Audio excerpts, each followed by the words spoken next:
नमस्कार विद्यार्थियों। हमने अपने पिछले व्याख्यान में आदिकालीन साहित्य की सामग्री का विभाजन विषय पर बातचीत करी, विस्तृत चर्चा भी करी और नाथ सिद्ध और जैन साहित्य पर विचार कर किया। उसी क्रम में हम आज आगे की विषय वस्तुओं पर या साहित्य की उपलब्ध सामग्री पर विचार करेंगे। हमने पहले ही बताया था कि आदिकालीन साहित्य की सामग्री को 6 भागों में विभाजित किया है: नाथ, सिद्ध, जैन, फिर रासो, लौकिक और गद्य साहित्य। आज हम जो पहला ले रहे हैं वो रासो साहित्य। आदिकाल में वीर गाथा परख राजाओं के चरित्र तथा प्रशंसा के लिए रासो ग्रंथों की रचना की गई, जो जैन रास की धार्मिक परंपरा से भिन्न है। ये वीर गाथा परख ग्रंथ रचनाकार की मृत्यु के पश्चात भी आकार की दृष्टि से बढ़ते रहे हैं। इन रासो ग्रंथों के वृत्त संग्राहकों ने इन्हें अप्रामाणिक करार दिया है, किंतु इतिहास और लोक विश्वास इन्हें आदिकाल की ही रचना मानते हैं। यह सही है कि उत्तरवर्ती जिन राजाओं का वर्णन इनमें आया है वह अंश प्रक्षिप्त है। रासो नामक वीर काव्यों में आचार्य शुक्ल ने खुमान रासो को 9वीं सदी की रचना स्वीकार किया है, जिसके रचनाकार दलपति विजय नामक कवि थे। इस ग्रंथ में चित्तौड़ के नरेश खुमान के युद्धों का वर्णन है। यह 5000 छंदों का विशाल ग्रंथ है, जिसमें राजाओं के युद्धों और विवाहों के सरल वर्णन से काव्य भूमि का विस्तार हुआ है। संदर्भानुसार नायिका भेद, षट ऋतु वर्णन, राजा प्रशंसा आदि विनय दोहा, सवैया, कवित्व छंदों में वर्णित है। भाषा राजस्थानी हिंदी है। रासो ग्रंथों में नरपति नाहलकृत बिसलदेव रासो आदिकाल की श्रेष्ठ काव्य कृति है, जिसकी रचना संवत 1212 में की गई। इसमें अजमेर के राजा बिसलदेव और उनकी रानी राजमती का वियोग श्रृंगार वर्णित है। इसमें नारी जीवन की कोमलतम अभिव्यक्ति है, उसके व्यक्तित्व की स्थापना की गई है। 12 मासा ऋतु वर्णन, संयोग, श्रृंगार, वियोग की तरह से यह काव्य अत्यंत भावपूर्ण बन गया है। एक जगह पर राजमती कहती है, विरह में अस्त्रीय जन्म कोई दीदो महेश, अवर जन्म धारी गणारे नरेश। शार्ंगधर कृत हम्मीर रासो तथा जगनिक कृत परमाल रासो का नाम भी वीर गाथात्मक रचनाओं में लिया जाता है। रासो ग्रंथों की परंपरा में सर्वाधिक प्रसिद्ध और चर्चित ग्रंथ पृथ्वीराज रासो है। आचार्य शुक्ल ने लिखा है, चंद हिंदी के प्रथम महाकवि माने जाते हैं और इनका पृथ्वीराज रासो हिंदी का प्रथम महाकाव्य। इस ग्रंथ के रचयिता चंद बरदाई भाट जाति के थे, जो अंतिम हिंदू सम्राट पृथ्वीराज चौहान के दरबारी कवि और साथी थे। चंद कवि ही नहीं, योद्धा भी थे, जिन्होंने अपने स्वामी के लिए बलिदान दिया था। कहते हैं, जब चंद अपने स्वामी को बचाने के लिए गजनी जाने लगा तो उसने अपना अधूरा ग्रंथ अपने पुत्र जलहन को दिया था। रासो को बाद में जलहन ने पूरा किया। पृथ्वीराज रासो के 4 प्रकार के संस्करण प्राप्त है। बृहद संस्करण में 69 समय और 16,306 छंद है। दूसरे संस्करण में 7,000 छंद है। तीसरे लघु संस्करण में 3,500 छंद है और चौथे लघुत्तम संस्करण में केवल 19 समय है तथा छंद भी 1300 है।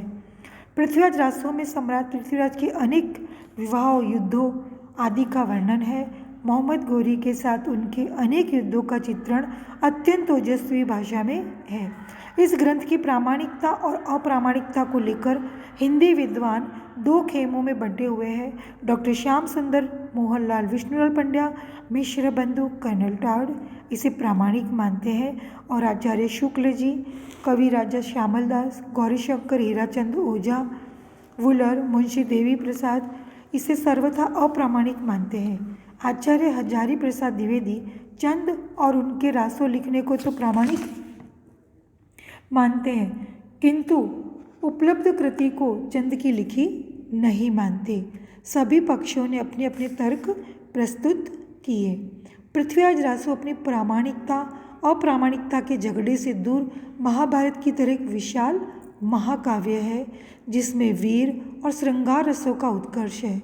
दोनों ही रसों में केंद्र नारी ही है। प्रेम और शौर्य चित्रण में कवि ने नैतिक मर्यादा का निर्वहन किया है। इसमें वस्तु, भाव तथा ध्वनि की प्रभावान्विति है। इसकी भाषा ब्रज भाषा के साथ राजस्थानी बोलियों का मिश्रण है। छंद और अलंकारों का चंद ने सहज प्रयोग किया है। यह महाकाव्य आदिकाल का एक श्रेष्ठ ग्रंथ सिद्ध होता है। अगला जो आदिकालीन साहित्य की सामग्री का विभाजन नंबर 5 श्रेणी में, जिसमें हम लौकिक साहित्य पर चर्चा करेंगे। आदिकाल की उपरोक्त धाराओं के अतिरिक्त इस काल में लौकिक विषयों पर भी ग्रंथ रचे गए थे। इस काल में जैन कवि कुशल लाभवाचक ने ढोला मारूरा दहा की रचना 11वीं शताब्दी में की थी, जिसमें ढोला नामक राजकुमार और मारवणी नामक राजकुमारी के प्रेम की कथा है। ये दोहे श्रृंगार की जिस परंपरा को आरंभ करते हैं वह बिहारी के संयोग श्रृंगार की आधारशिला रखते दिखाई देते हैं। इस काव्य का भाव गांभीर्य परिष्कृत लोक रुचि का प्रतीक है। इसी काल में भट्ट केदार ने, जयचंद प्रकाश तथा मधुकर कवि ने जय मयंक जस चंद्रिका नामक ग्रंथों की रचना की, जिनमें कन्नौज के राजा जयचंद का प्रताप और पराक्रम वर्णित है। आदिकाल में ही वसंत विलास नामक अत्यधिक सरस साहित्यिक कृति की रचना हुई, जिसके रचनाकार का पता नहीं चल सका। इसने 84 दोहों में बसंत और स्त्रियों पर उसके प्रभाव का मनोहारी वर्णन है। इस ग्रंथ की अलंकारिकता की छाप रीतिकाल तक विकास के साथ दिखाई देती है। आदिकाल में 1283 ईसा में लगभग अमीर खुसरो ने खुसरो की पहेलियों की रचना की थी। अमीर खुसरो ने खड़ी बोली को काव्य भाषा बनाने का प्रथम प्रयास किया था। उनके ग्रंथों में खालिकबारी, पहेलियाँ, मुकरियाँ, दो सुखने, गज़ल आदि प्रसिद्ध है। अब हम लेते हैं अगला जो विभाजन है और अंतिम विभाजन, गद्य साहित्य। आदिकाल में गद्य रचना की दिशा में कुछ स्फुट प्रभाव या कुछ स्फुट प्रयास किए गए। राहुल वेल गद्य पद्य मिश्रित चंपू ग्रंथ है, जिसमें नख शिख वर्णन की परंपरा के प्रारंभिक सूत्र दिखाई देते हैं। दूसरे गद्य कृति है उक्ति व्यक्ति प्रकरण, जिसकी रचना महाराज गोविंद चंद्र के सभा पंडित दामोदर शर्मा ने की। यह महत्वपूर्ण व्याकरण ग्रंथ है। ज्योतिरीश्वर ठाकुर नामक मैथिल कवि ने वर्ण रत्नाकर नामक गद्य और पद्य ग्रंथ की रचना की, इसी काल में की थी। यह ग्रंथ शब्दकोश सा प्रतीत होता है। विद्यार्थियों, हमने आदिकालीन साहित्य की जो सामग्री उपलब्ध थी उसे 6 भागों में विभाजित किया, 3 पहले व्याख्यान में और 3 आज के व्याख्यान में। इसके साथ ही हमारा आदिकाल यहाँ समाप्त हो जाता है। अब हम अगला जो भी व्याख्यान होगा उसमें हम आदिकाल के बाद का यानी भक्ति काल के ऊपर चर्चा करेंगे, उसका विशद विवेचन करेंगे। धन्यवाद विद्यार्थियों।